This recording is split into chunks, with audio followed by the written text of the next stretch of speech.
Hi, Doctor of Ministry friends. This is a little extra video instruction for you as you persevere through writing this dissertation.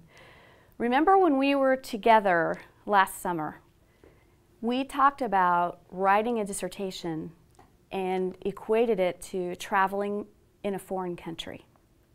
That there were new rules to learn, a different language altogether, different values, different ways of doing things. And with each chapter, you bump into some of those really unfamiliar words, rules, values, patterns. So if you are feeling like you don't know what you're doing, you're right on schedule, okay? Let me back up and review the purpose of the first two chapters, and then I want to spend most of our time on chapter 3. Chapter 1 serves really as an introduction, and if you think about the question that it answers for your reader, the primary question that chapter 1 answers is why. Why this subject? Why is this worthy of somebody pouring 3 years of their life into it? So think about it. You're identifying the problem or the issue, you're identifying the purpose of your research, and you're identifying those questions that you are setting out to explore and ultimately answer. So chapter 1, the nature of the project, primarily focuses on why. Chapter 2 is your literature review, and many of you are in the throes of this. What's different about a literature review is not the vocabulary.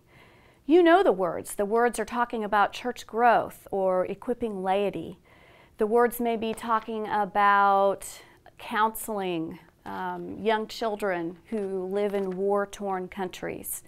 It may be talking about ways to get the local church to engage their community, their immediate community around them. Those are words you know. Part of your literature review involves biblical foundations, theological perspectives. Again, that's not a foreign language to you. What's foreign to us in writing a literature review is the process of presenting our ideas. It's different probably than any other writing that we've done before, in that our word isn't enough. Even if we express it very clearly, we have to support what our arguments are, our guesses are, statements even about our own culture that we know very well. We have to have somebody from the outside back up or support what it is we're saying. They'll either support it by giving us an example, by saying what you said but only in a different way. We've got to have the experts, the authorities, the scholars, the practitioners, the theologians. We have to have them back up the content that we're writing in chapter 2. So you're really, in chapter 2, taking a look at the question, what? This is where a lot of your core content comes in. You're describing the problem, you're defining terms, you're identifying people who are well known for their work in whatever area you are researching. You're possibly talking about a certain population, and you might involve some demographic data that you don't come up with yourself, but you go to a reliable survey and quote those numbers or those observations. And then you're talking back and forth with these other people, these experts. So that's a challenge. And know that the literature review isn't really completely finished until your dissertation is finished, because you may run up on something that is really helpful and you're already into chapter 4. But you could use it in helping analyze your data. That's fine.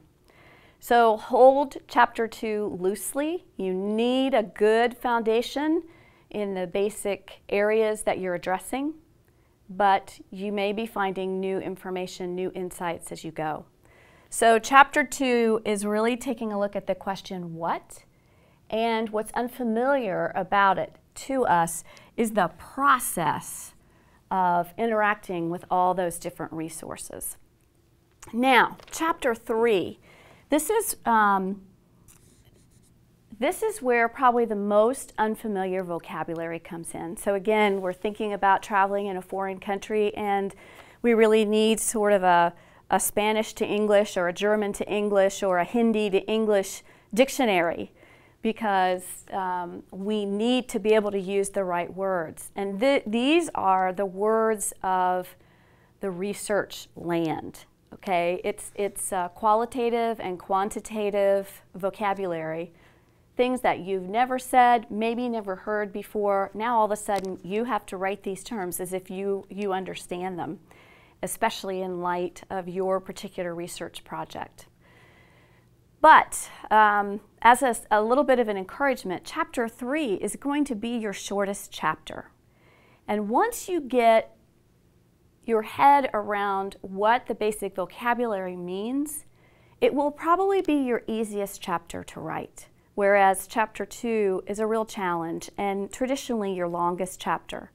When you get to chapter 3, when you get to methodology, basically the way you're going to go about finding out what you need to know to accomplish your purpose, the way that you're going to answer your 3 research questions, that basically sums up chapter 3. And so it's not really looking at why, it's not really looking at what, but it's looking more at the question how.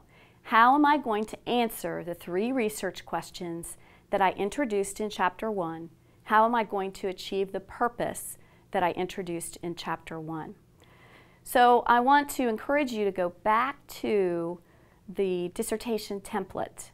And because right now we're having some trouble with accessing online classes through Asbury, we will reattach that document with this video, so you'll have it right there.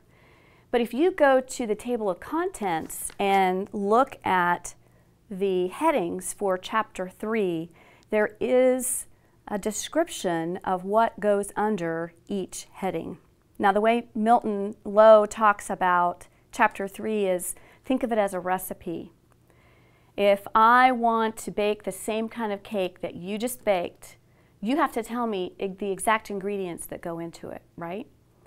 So the ingredients for your methodology, that is the ways you go about finding out what you need to know, those ingredients are the decisions you make. Like, for example, you decide that, you know, I really need to talk to people to understand this particular problem.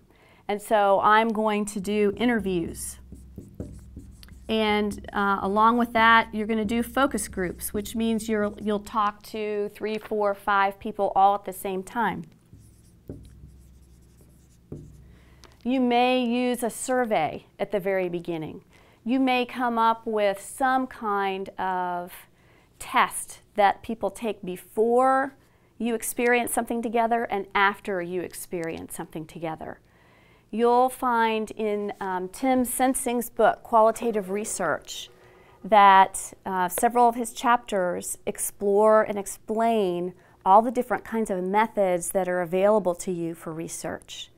So before you start writing chapter 3, you have to make a lot of decisions, and you will have to be able to explain why you made the decisions you did. So let me give you a concrete example to finish up. When I was writing my dissertation, I wanted to see change in people over time as they worked with cross-cultural situations locally. They didn't get on a plane, they didn't travel a long way away, they just got in their car, went across town or not even that far, and worked on a regular basis with people who were quite different than they were. So for me to be able to find out what changed, attitudes, behaviors, maybe even knowledge, a level of knowledge that changed, I needed to talk to them. I needed to ask them some very pointed questions over time and then look at the change that happened. So I did what is called in the field semi-structured interviews. What I'll do is I will attach a PowerPoint to this email that helps you with some of the phrases, some of those vocabulary words of the different methods that you can use so that you can begin making the best choices for how you go about finding out what you need to know to achieve the purpose that you introduced in Chapter 1. You may need to use quantitative. You may need to find things according to numbers more than hearing people's stories. If that's the case, then we'll give you some tools for being able to discern that. This just hopefully gets you moving into some understanding of Chapter 3. It really is the how chapter. Deciding how it is, what steps are you going to take, how are you going to find out what you need to know, and how can you be so specific that I could come after you and do the exact same thing and not miss a step. All right, carry on, persevere, you're doing great.